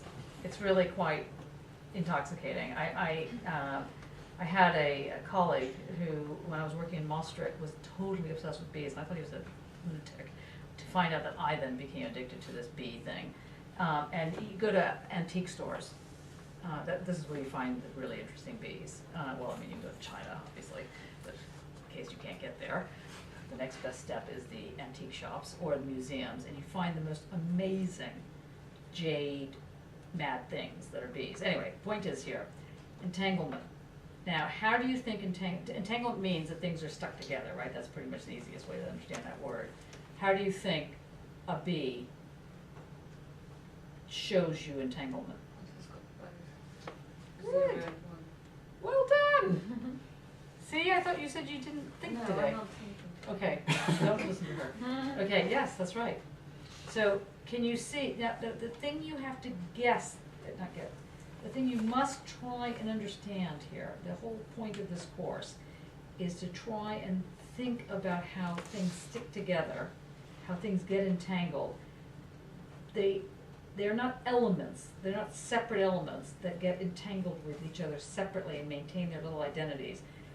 They are fractally connected. I'm just throwing it in as a word, just write it down, F-R-A-C-T-A-L. They are fractally, not fragmentedly connected. So that is to say that even though we can see with the B that the one, as it were, which is now in the shape of a round, and the round, which is now in the shape of a, whatever, a thing. This is your little B.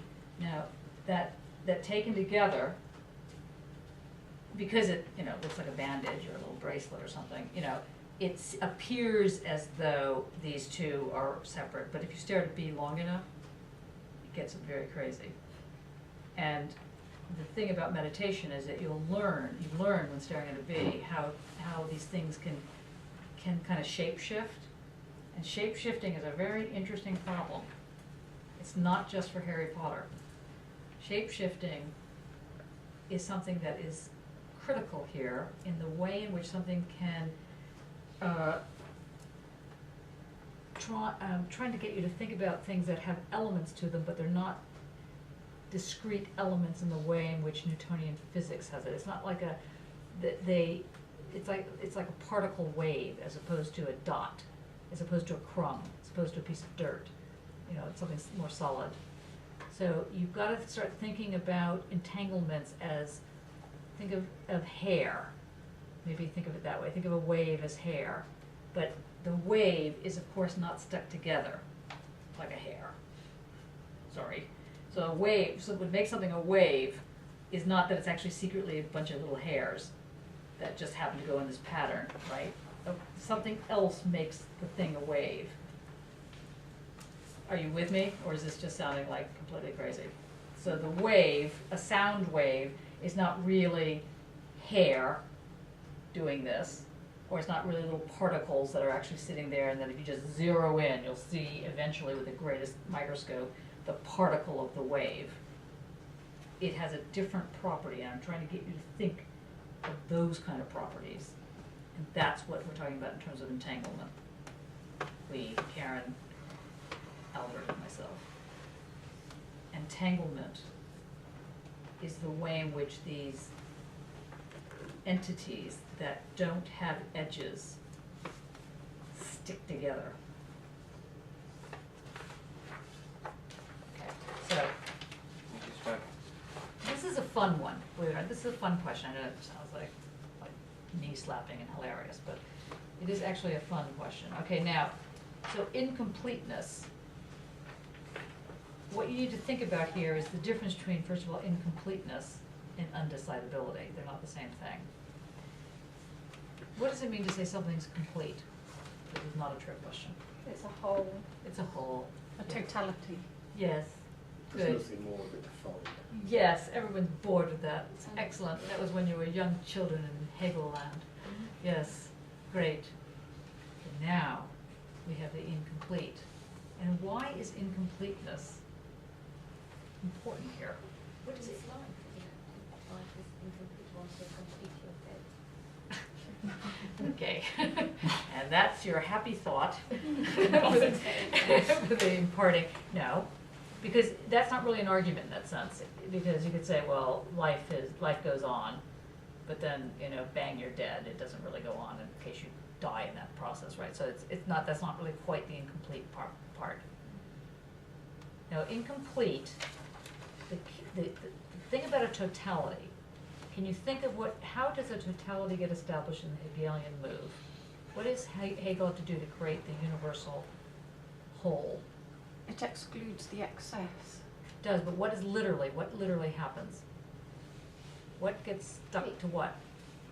There is and all There's that Thesis is and the antithesis. How does it work? all that there is and all that is not. All that there is and all that's not. And then what happens? Comes around. It gets stuck together, Separated. pulling teeth, Goes round, comes back.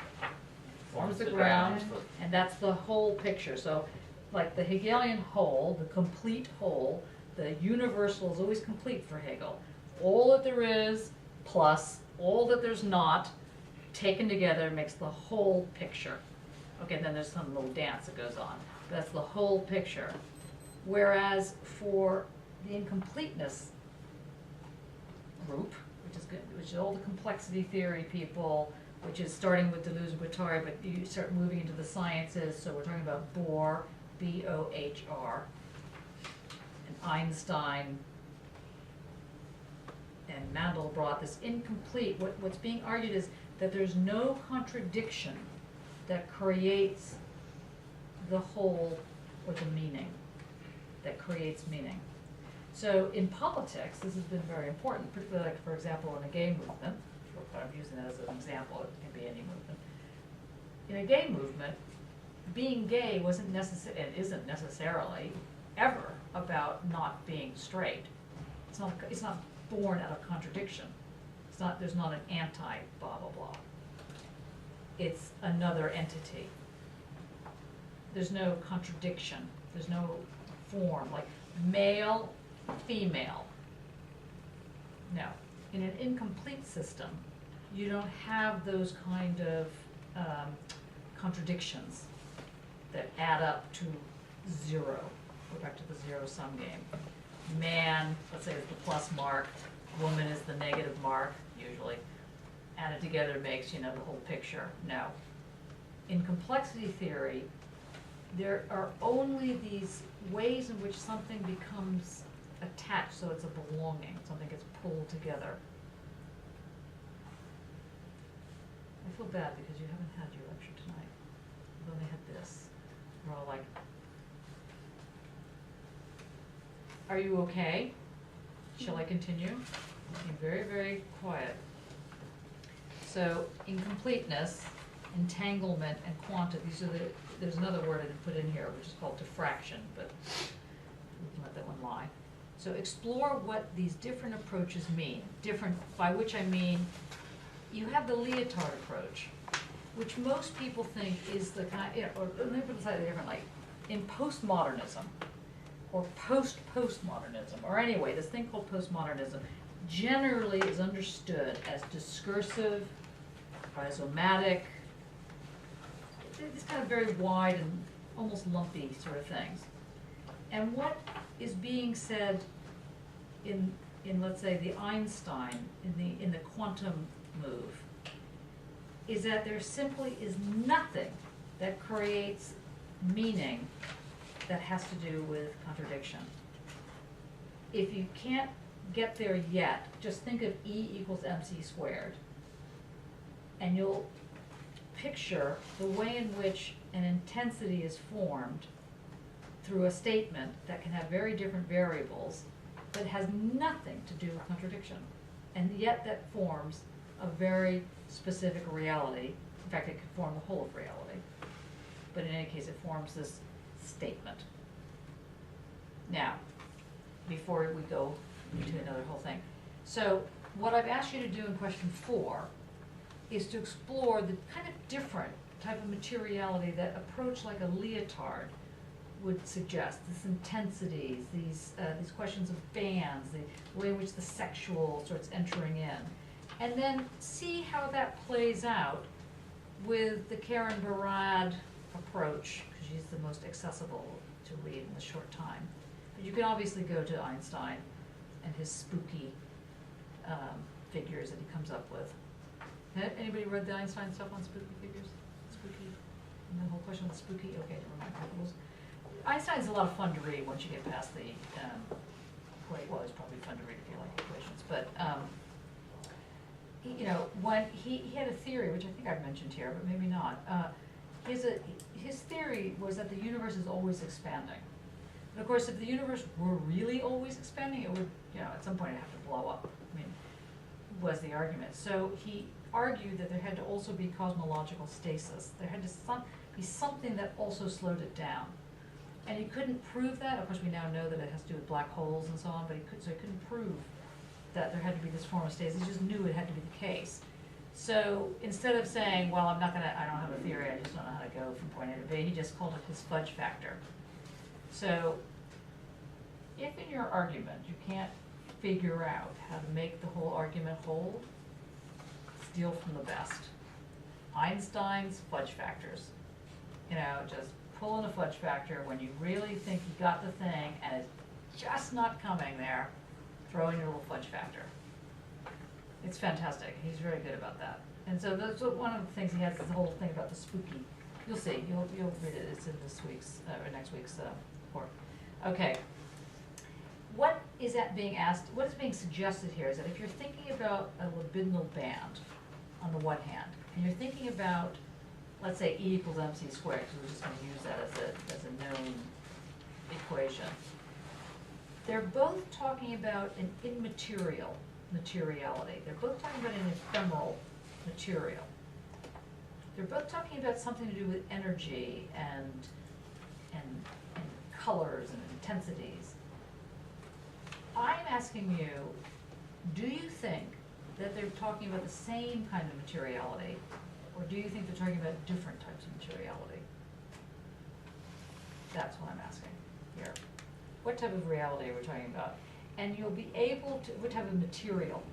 You're an artist, you want the tactileness of the material, including the ephemeral version, the unseen, as Natalia's work is about. This will have something to do with space-time, or what's called curved time.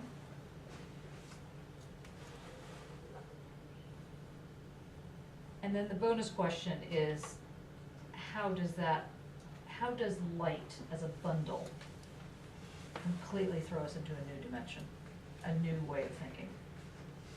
Take a running leap at it. There's no way you could know it. Just take a guess, an educated guess. Best time to get.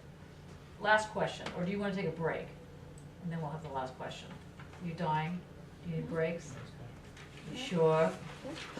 Should see you from my perspective. Okay, it's like hanging in there by threadettes. not even a thread. Okay, right.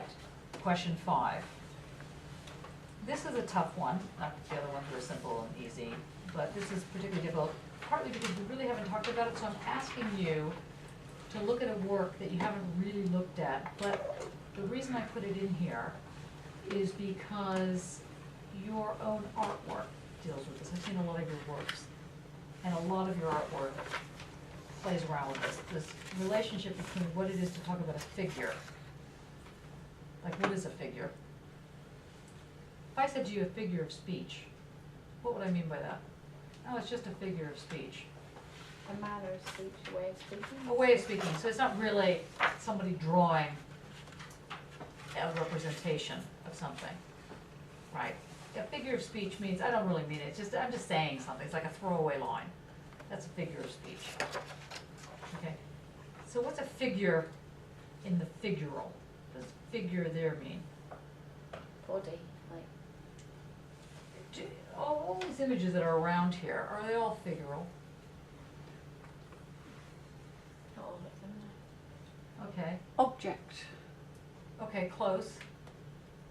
As artists, what if I said, you know, do something figural, what would you do? The representation. A representation. Right. Okay, good. And so we know from like the beginning of the course, the word representation was banned basically, and that the notion of something representing an entity seems completely odd, that Lippard of all people would bring it back into the focus. So what is he playing at? What is this relationship between this figural, a certain kind of represent? You know that he's not talking literally about sign, signify, and signifier. So I'm thinking about Sophie's work, for example, which you've all seen. So the way in which it plays against the wall, it's doing something. There's a sound that's going on. There's a presence that is creating a figure, and it plays with and against a discourse. So this is again part of tonight's lecture. I'm not sure what's happening. So in discourse figure, what Lippard does in the very first section, which is the only part that you'd end up looking at, is he starts talking about surfaces, and he develops an argument that has to do with how a surface has a thickness. And that is just weird when you think about it. Because once a surface has a thickness, how could it be a surface? And he basically says it can be a surface because you have to think in dimensional terms, light terms, light, like light, wave terms, thickness, and these were energy terms.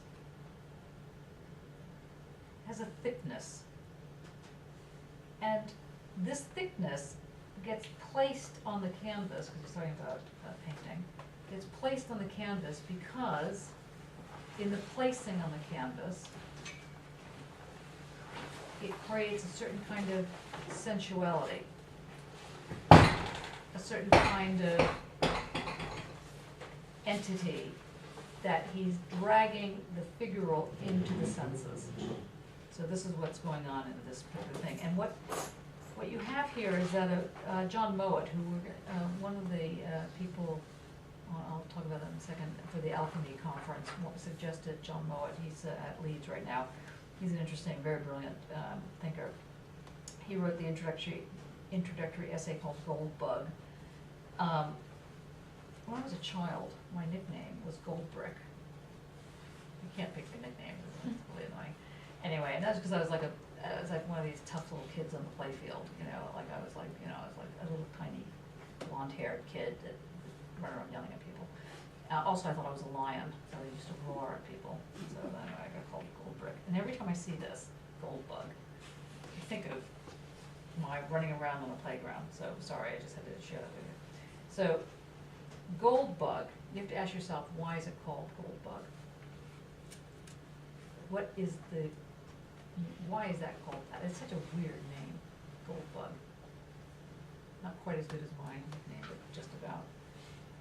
In that essay, at the very end of that essay, he suggests that what the whole book is doing, the discourse figure book, which has been recently released, well, not that recent, maybe 2 or 3 years ago, but is rethinking Marxist dialectics, getting outside of the Hegelian move, but not going toward the rhizomatic any longer. He's proposing a whole different relationship where one understands vectors as opposed to thesis antithesis. And these vectors, one is the discourse and the other is the figural. One is the 0 and the other is the 1. But in discourse figure, he does that in a way that speaks directly to painting. Directly to how one does that's why it doesn't surprise me that you want to work on that one and that you pick that up immediately. Any questions so far? You thrilled? You ready to? You're shocked? Yeah, all good? That's well, good. we don't have to do it, so yeah. It's all cool, yeah, it's all good. Do you think 2 and 3 overlap? They could, yeah. I would pick one of them. I mean, one of them is at number 2. They basically do overlap on one level, but one of them is asking you to think about literally kind of robot thing. Like, how does that actually operate? How would that operate in work? Like, what does it mean to do this thinking thing? I realize I'm thinking ahead in like so. What were you going to say? Well, I suppose the body without organs seems to come into 3, and that's, I suppose the robot's thinking to me doesn't feel very sensuous or very fluid. It feels kind of a bit more finite and restricted. Has anybody seen the Einstein head robot? You know, Asimov. Has anybody seen Asimov? Okay, A-S-I-M-O-V. As in Isaac Asimov, but no, this is the robot version. Oh, there's a dick head as well, isn't it? Probably. You know, but, no. That's a total thing. No, Asimov, who wrote, what did Isaac Asimov write? I, Robot, yes, of course, for example. Okay, so they in they in Japan, in Tokyo, created a robot that they call Asimov. Like the Toyota one. Is it Toyota? No, it's not. I don't think it's Toyota. It's one of the car. It could have been. It probably. I mean, it would make sense. But anyway, and then they took off the little sort of robot head that they had, and they put on Einstein's head, and it's really creepy. Because this little thing, I met Asimov or whatever in Japan when I was there in Tokyo, and it's worth going to Tokyo to meet Asimov. I have to say, it was just so uncanny. It was so creepy, and the robots now. I mean, even when I was there, it was a few years ago, about 4 years ago. No, yeah, about 4 years ago. No, not even that. 3 years ago. But it's even completely changed now. And the robots really don't look like robots. They do look like. Somebody married a robot recently. In Japan, of course. But in Japan, I went to an exhibition. I want to live in Japan. You know, I was like marrying a robot. Wow. I was at the Man Design Festival in 2009, and the Japanese had an amazing exhibition in the Design Museum. I can't remember what it was called, but I went on it. You could go on these things called stepping stones, and it was like the stepping stones responded to how fast you moved. So each time you had to take off your shoes and put on the little Japanese slippers. It was all very it was very Japanese, and you had to stand and wait so that there was nobody in front of you. And then you went to these stepping stones, and every time you stepped on one of them went behind and caught up. So you literally walked across, but it waited for you, so it did respond to the speed at which you went. It was a really uncanny experience. It was quite amazing. So what Google are doing now with the robotics is huge. It's yeah. What they talk about, people talk about, like the people that are in the project are saying like it's like the Manhattan Project of robotics, and they've spent in the last sort of 18 months they've purchased anything and everything in robotics. They're basically just like, we want to build And also it's based on a very, I mean, this kind of question actually, well, not this one, in fact, actually it's the question 4, gets into metadata. Do you know what metadata is? Have you heard of, I mean, anybody worried about spying? You know, metadata is so everything just gets sort of swallowed up. It's like a big fishing tank, big tsunami of just getting everything. And then there are words that can be then read, so the way in which the data operates. The question is, you know, they always ask these ridiculous questions. You know, well, you know, if you have nothing to be afraid of, why are you, you know, worried about the intelligence? Or Yeah. because we never wish the enemy of the state. That's right. Yeah, it's like, you know, well, A, because nobody's innocent, least of all myself, and B, why should I not have privacy? Whatever the privacy is. So what that you know that I drink 4 glasses of milk a day or whatever it is, you know? Like, I don't want you to know that. It's nothing, there's nothing other than, no, you can't have it. There's a very good film called Trash. It's, anybody know, you know, Andy Warhol's films? Yeah, I sat through a day about Andy Warhol at MoMA, which was just quite interesting. Painful. But, yeah, no, I did leave in the end. I thought I've seen enough of it. So really. Anyway, he didn't do this one, but it's, I think it's not Morrissey, I can't think of his name. Anyway, look up the film Trash. And in it, it's such a great film. It's one of my favorite of that period film, where this drag queen and the drag queen's partner go to a welfare, or I don't know what they call it over here, DSS, I think, environment, you know, to get to sign on. And the drag queen is wearing these really fantastic shoes, and the DSS person says, you know, I really like your shoes, and I think they're fantastic, and if you just give them to me, I will make sure that you get all the money you need.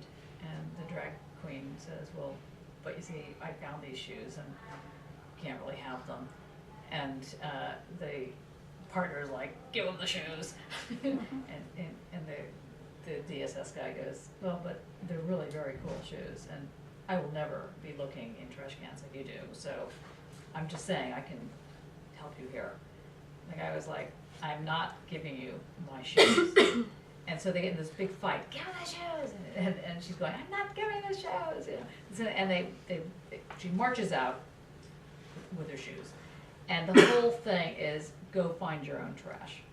And it is so fantastic because it always reminds me of the best version of why the spies should not have your metadata. Just go find your own trash. You want to have something, you want to do something, you know, just go somewhere else and do it. You know, this kind of thing. Anyway, that's my little speech about that. But it has to do with the metadata side of things is another whole element that's going on, and Google is definitely involved with the metadata. It's huge. Huge. The amount of money that's spent on what is that piece, I don't think I've But given it a name yet.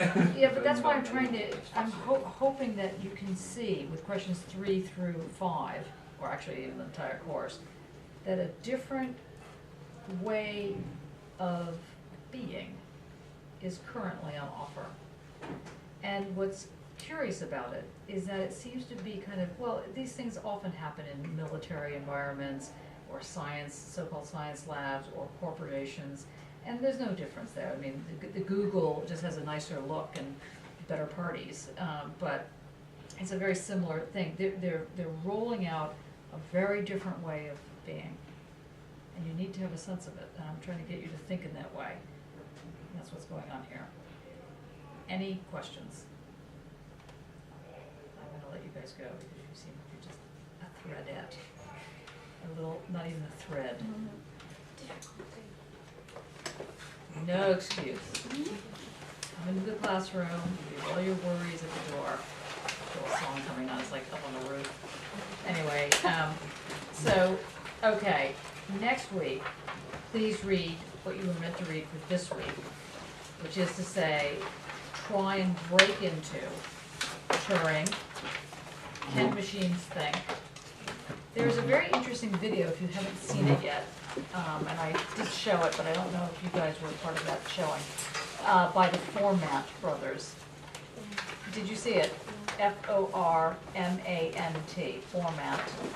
brothers. It's on my academia.edu page. So if you look up Professor Johnny Golding, academia.edu, and then find the Format Brothers, watch that film. It's a 4.5-minute video. It's where they've invented a thing called Raku Gaku. R-A-K-U-G-A-K-U, Raku Gaku. And what? And Raku Gaku is the kind of Japanese name for the stage after postmodernism. That's what they're calling it, Raku Gaku, which is this intensity of simultaneity and synthetic reason, basically. It's very weird. It's very weird. I'd be very curious. Okay, so are we okay? Okay to leave early? I know that not a lot early, but you look absolutely wiped. Okay, bye.